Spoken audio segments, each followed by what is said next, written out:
कभी इस तरह का कभी कोई समस्या का सामना नहीं करना पड़ा, लेकिन आज केंद्र और राज्य के बीच में जो संघर्ष के वजह से दिल्ली के प्रशासन पर बहुत उसका विपरीत परिणाम हो रहा है, तो उन्होंने पवार साहब को गुजारिश की एनसीपी के नेता के नाते भी और साथ साथ में देश के वरिष्ठ राजनेता के नाते कि उन्होंने भी इस मामले में एक मत बनाने की पूरे विपक्षी दलों में कोशिश करना चाहिए, ताकि ये बिल को वहां पर खास करके राज्यसभा में, क्योंकि लोकसभा की तो संख्या सभी को मालूम है, लेकिन राज्यसभा में संख्या किसी का भी स्पष्ट बहुमत नहीं बनता है और सभी विपक्षी दलों ने, सरकार के बाहर वाले विपक्षी दलों ने एक होकर अगर मतदान किया तो उसका जरूर फायदा हो सकता है। तो ये बात आज मुख्यमंत्री महोदय ने पवार साहब के सामने रखी,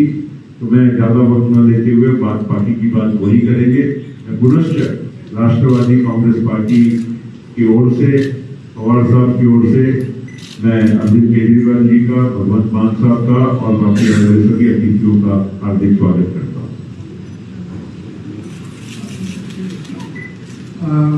सबसे पहले मैं शरद पवार जी का और उनकी पार्टी के सभी नेताओं का तहे दिल से शुक्रिया अदा करता हूँ। आज मैं भगवंत मान साहब और हमारे सभी साथी शरद पवार जी के साथ और उनकी पूरे सभी नेताओं के साथ यहाँ मिलने के लिए आए थे। आप सब लोग जानते हैं कि दिल्ली के लोगों के साथ बहुत अन्याय हुआ है। 2015 में जब हमारी सरकार बनी थी तो 23 मई 2015 को एक सिंपल सा नोटिफिकेशन जारी करके केंद्र सरकार ने दिल्ली सरकार की सर्विसेज की अधिकारियों के ऊपर कंट्रोल करने की सारी पावर छीन ली। 2015 से लेके 23 मई 2015, अब मई 2023 हो गया। 8 साल से हम लोग कोर्ट कचहरी के चक्कर दिल्ली के लोग काट रहे थे। 8 साल के बाद सुप्रीम कोर्ट ने 5-0 संविधान पीठ ने, कॉन्स्टिट्यूशन बेंच ने 5-0 से पूरा का पूरा ऑर्डर दिल्ली के लोगों के हक में दिया कि दिल्ली के लोग जो सरकार चुनते हैं उस सरकार को काम करने का पूरा अधिकार होना चाहिए। अगर वो काम नहीं कर सकती तो दिल्ली के लोगों को चुनाव करने की, सरकार चुनने की क्या फायदा। पूरा हमारे हक में आया। लेकिन जो लड़ाई 8 साल में हमने जीती, 11 मई को ऑर्डर आया, 19 मई को 8 दिन के अंदर इन्होंने ऑर्डिनेंस लाके उसको खत्म कर दिया। सारी पावर वापस, उन्होंने कहा कि केंद्र सरकार के पास या केंद्र के एलजी के पास सारी पावर होगी। तो जैसा अभी एक्सप्लेन किया कि अब ये बिल के रूप में आएगा पार्लियामेंट में, तो हम पूरे देश में एक पार्टी के पास जा रहे हैं, उनसे निवेदन कर रहे हैं कि दिल्ली के लोगों के साथ न्याय होना चाहिए। दिल्ली के लोगों के लिए समर्थन मांग रहे हैं कि जब ये संसद में बिल आएगा तो इसको बिल को हराना है। तो मैं एनसीपी का, पूरी पार्टी का, शरद पवार साहब का खास तौर से तहे दिल से शुक्रिया अदा करता हूं कि उन्होंने पूरा समर्थन देने की हमें आश्वासन दिया है कि जब ये बिल राज्यसभा में आएगा तो राज्यसभा में इस बिल को पास नहीं होने देंगे। जैसा भी प्रफुल्ल पटेल साहब ने बताया कि राज्यसभा के अंदर किसी भी पार्टी का स्पष्ट बहुमत नहीं है, तो अगर नॉन बीजेपी सारी पार्टियां इकट्ठी होती हैं तो ये बिल गिर सकता है। पहली चीज ये कि ये दिल्ली की लड़ाई नहीं है। दिल्ली के लोगों के साथ जो हो रहा है ये पूरे फेडरल स्ट्रक्चर की लड़ाई है। जिस तरह से पूरे देश के अंदर किसी भी राज्य में अगर वहां के लोग नॉन बीजेपी पार्टी को वोट देके उसकी सरकार बनाते हैं तो भारतीय जनता पार्टी की केंद्र सरकार उनके साथ 3 बर्ताव करती है। पहला, या तो उनके विधायकों को खरीद के उनकी सरकार गिरा देती है और बीजेपी की सरकार बना लेती है। दूसरा, या फिर ईडी और सीबीआई को भेज के उनके विधायकों को डरा के, धमका के, पार्टी को तोड़ के, सरकार को तोड़ के उनकी सरकार गिरा देती है और अपनी बीजेपी की सरकार बना लेती है। और तीसरा, अगर ना बिके ना टूटे तो फिर अध्यादेश लाके, ऑर्डिनेंस लाके गवर्नर के जरिए उनको काम नहीं करने दिया जाता। ये देश के लिए बहुत खतरनाक स्थिति है। और मैं समझता हूँ महाराष्ट्र के अंदर आप सब लोग इसके भुक्तभोगी हैं। हमने कुछ महीने पहले देखा कि यहाँ पे किस तरह से जनता के द्वारा चुनी गई सरकार को किस तरह से ईडी के द्वारा, सीबीआई के द्वारा, पैसों के द्वारा तोड़ के एमएलए को तोड़ के और पूरी सरकार को गिरा दिया गया। ये देश के लिए अच्छी परिस्थिति नहीं है कि अगर केंद्र सरकार, अगर उन्होंने मैसेज दिया है कि अगर कोई बीजेपी को वोट नहीं देगा, बीजेपी की सरकार नहीं बनाएगा, तो हम सरकार चलने नहीं देंगे या सरकार तोड़ देंगे। ये देश के लिए बहुत खतरनाक स्थिति है। तो हम पूरे देश के लोगों के पास जा रहे हैं, लोगों को जोड़ रहे हैं। लोग पूछते हैं ये विपक्ष की एकता है क्या?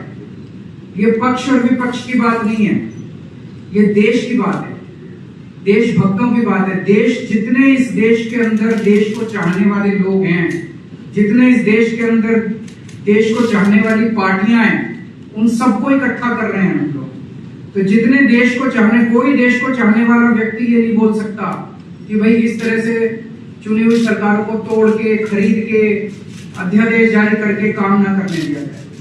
तो मैं फिर से तहे दिल से शुक्रिया अदा करना चाहता हूँ शरद पवार साहब का कि आपने हमें, और शरद पवार साहब देश के, आज मैं समझता हूँ कि he is one of the tallest leaders which the country has.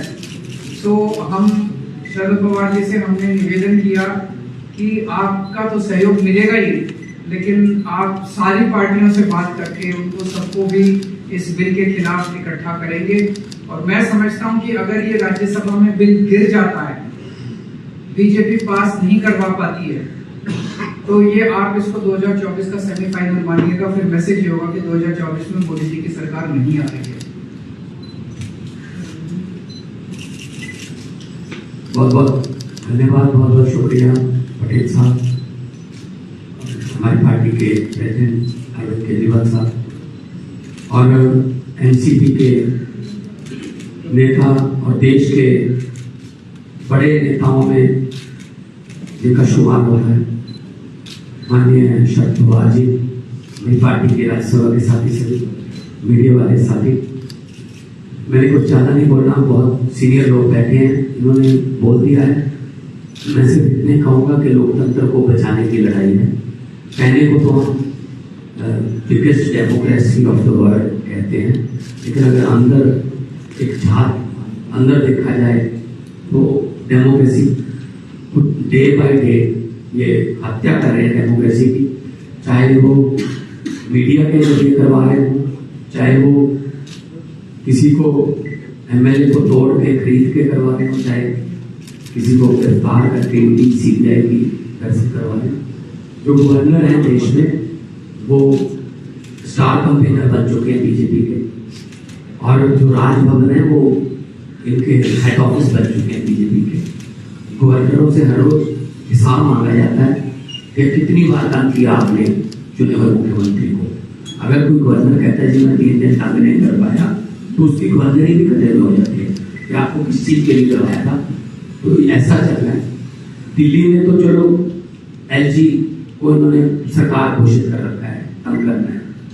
Punjab में से फुल स्टे हमें अपना बजट सेशन बुलाने के लिए सुप्रीम कोर्ट तक जाना पड़ा। गवर्नर जो है वो कह रहे मैं बजट सेशन नहीं होने दूंगा। सो देश में इलेक्टेड राज करेंगे या सिलेक्टेड राज, सवाल ये है। तो फिर 140 करोड़ जनता जो है वोटे के लिए लाइन में क्यों लगती है? क्यों करोड़ों अरबों रुपया खर्चा जाता है अगर सिर्फ 30-31 गवर्नर और एक प्रधानमंत्री ने देश चलाना है? तो ये बहुत ही खतरनाक है फेडरल स्ट्रक्चर के लिए। हर रोज किसी न किसी तरीके से राज्यों के अधिकार छीने जा रहे हैं, चाहे वो शिक्षा के माध्यम से हो, चाहे वो हमारे पानी जो पंजाब है, पानी सब लोग हमारे पास विकास पानियों के झगड़े हैं, चाहे वो पुलिसिंग, चाहे वो लॉ एंड ऑर्डर, हर बात में हस्तक्षेप करते हैं। इसलिए ये बहुत अच्छा एक, मैं तो कहूँगा कि भगवान ने मौका दिया है कि देश प्रेमियों को इकट्ठा होने का। और शरद पवार जी के लिए ये कोई मेरे ख्याल में बड़ी बात है, क्योंकि इन्होंने देश पर इतने संकट देखे और उन संकट में से जब निकलना था तो ये उस कमेटी के या उस सलाहकार जो कमेटी बनती थी उसके मेंबर रहे हैं। बहुत बार देश पर इन्होंने संकट देखा और संकट को इन्होंने टाला भी और संकट से बाहर भी निकाला देश को। तो ये भी एक डेमोक्रेटिक संकट आ गया है देश पर, इसीलिए जनप्रवादी के यहाँ पर हम आए हैं कि आप एक बार फिर अपने अनुभव का इस्तेमाल करके और इस देश को बचाइए, इस देश की डेमोक्रेसी को बचाइए, ताकि हम आने वाली पीढ़ियों को ये जवाब दे सकें कि जब डेमोक्रेसी को खत्म किया जा रहा था तुम क्या कर रहे थे, कम से कम हम ये कह सकें कि हम ट्राई कर रहे थे, हम कोशिश कर रहे थे और हम किसी भी माध्यम से इसको रोकना चाह रहे थे। बहुत बहुत धन्यवाद।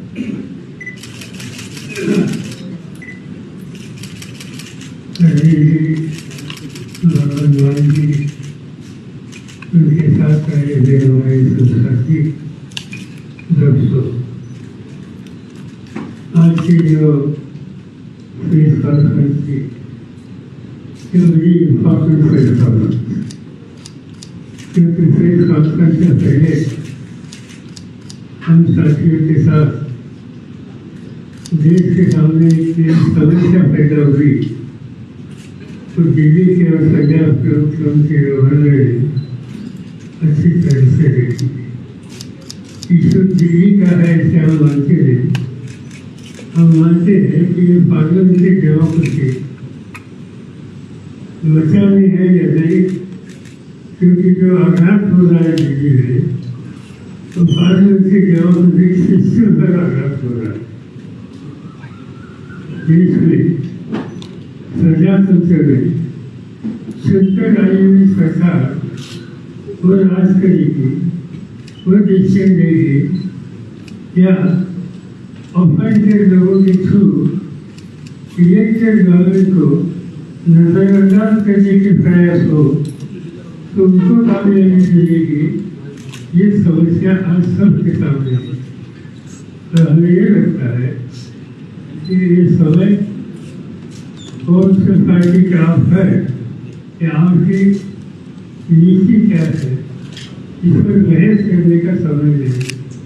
ये समय है प्रजातंत्र बचाने, पार्लियामेंट्री डेमोक्रेसी बचाने के लिए और आम जनता का वोट लेकर अपनी सरकार बनाने का जो अधिकार है, कि आम जनता की वोट देने का अधिकार वो बचाने के लिए आज अजीत जी श्रीमान साहब यहाँ आए हैं इसमें समर्थन मांगने के लिए।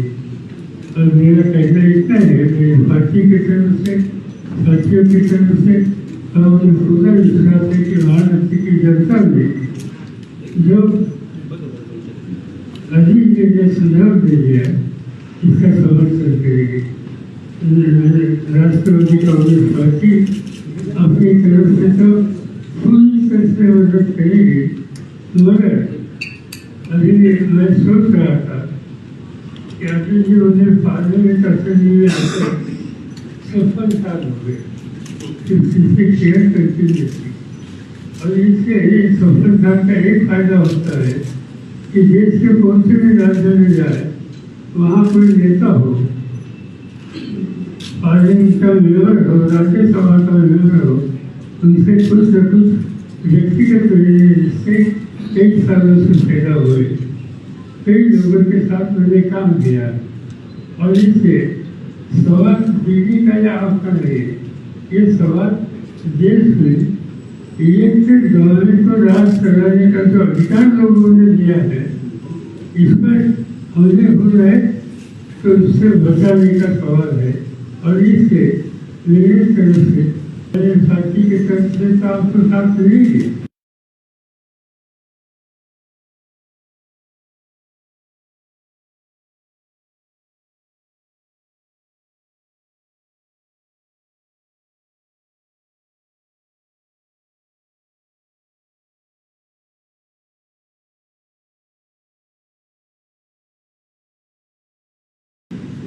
अन्य राज्यों में जहाँ जाकर मुद्दे पर नहीं बनाया है, आपका क्या बनाया नहीं बनाया कि कोई गया नहीं। और मेरी सोच ऐसी है कि नॉन रिलीजियसली जितने पॉलिटिकल पार्टीज है, इन पॉलिटिकल पार्टीज जो नॉन रिलीजियसली है उनके साथ बात करके उनको कन्विंस करने के लिए सुझाव देंगे और इनका सहयोग अर्जुन जी को मिलेगा इस पर ध्यान देना हमारा फर्ज है, चाहे कांग्रेस हो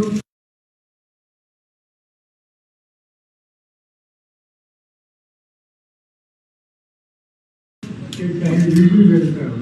अरविंद जी, एक बात यह है कि आप दिल्ली में कांग्रेस के खिलाफ लड़े हैं और कांग्रेस के प्रति आपका रुझान नहीं दिख रहा है कि जिस तरीके के आप महाराष्ट्र में आए, शिवसेना से मिले, एनसीपी से मिले, क्या कांग्रेस को आप मनाने या साथ में लेने का कोई विचार नहीं अपने? और कांग्रेस के जो नेता है राहुल गांधी जी से इस मुद्दे पे और ओवरऑल देश के फेडरल स्ट्रक्चर पे जो अटैक हो रहा है उस पर चर्चा करने के लिए कल सुबह उनसे फॉर्मली टाइम मांगूंगा। एक सवाल यह है कि आप लोग लगातार कह रहे हैं कि बीजेपी लोकतंत्र की हत्या कर रही है, लेकिन जिस तरीके से सेंट्रल विस्टा पे अपोजिशन खिलाफ जा रहा है और अब बीजेपी के बड़े नेता और अलग अलग जगहों पे सारे मुख्यमंत्री कह रहे हैं कि लोकतंत्र के मंदिर में उसके इनॉग्रेशन में न जाना, यानी अपोजिशन संविधान को नहीं मानता है। इसमें बात ऐसी है, जाना नहीं रहेगा। इस देश में पार्लियामेंट की मीटिंग है, हम लोग उसी मीटिंग में पार्लियामेंट में जाते हैं। दुनिया के लोग जब दिल्ली विजिट करते हैं तो जैसे राष्ट्रपति भवन देखते हैं, ऐसे पुराने पार्लियामेंट की मीटिंग में देखते हैं और वहाँ किसी ने कुछ अपोज नहीं किया। अच्छी तरह आपसे न्याय माना है कि बनाने की बात तो हम लोगों को किसी को मालूम नहीं है कि इसकी आवश्यकता क्या थी, इस पर भी बहस हो सकता है। तो ये इशू आज हम यहाँ निकलना नहीं चाहते। पार्लियामेंट में जब मौका मिलेगा तो वहाँ जरूर बात करेंगे। सर, एक सवाल ये है कि जहाँ आप लोग साथ आ रहे हैं, वहीं कांग्रेस के जो नेता है मणिकम टैगोर जी, वो ट्वीट करते और कहते हैं कि 24% जो है CAGS के सर्वे में सामने आता है कि प्रधानमंत्री के तौर पर राहुल गांधी जी को प्रोजेक्ट किया जाना चाहिए। कांग्रेस से भी समर्थन मांगते हैं। ऐसे लोगों का प्रोजेक्ट करना, उसको आप किस तरह देखते हैं? दोनों से जवाब दें। अभी तक किसी को प्रोजेक्ट करना है या नहीं करना, इस पर बात नहीं होगी। हम इतना ही सोचते हैं कि भाई इस प्रोसेस ऑफ डायलॉग ये शुरू करना चाहिए। नॉन बीजेपी पार्टी मिलकर इस देश के सामने एक स्टेबल और प्रोग्रेसिव गवर्नमेंट देने के लिए आज आवश्यकता है। इसमें कुछ मदद कर सकते हैं तो करने की आवश्यकता है, मगर इस पर न हमने अरविंद जी से बात की न कांग्रेस से बात की। जब समय आएगा तो जरूर बात करेंगे कि अगर हम सबके मन में नेशनल से ये सबसे ज्यादा प्रायोरिटी है।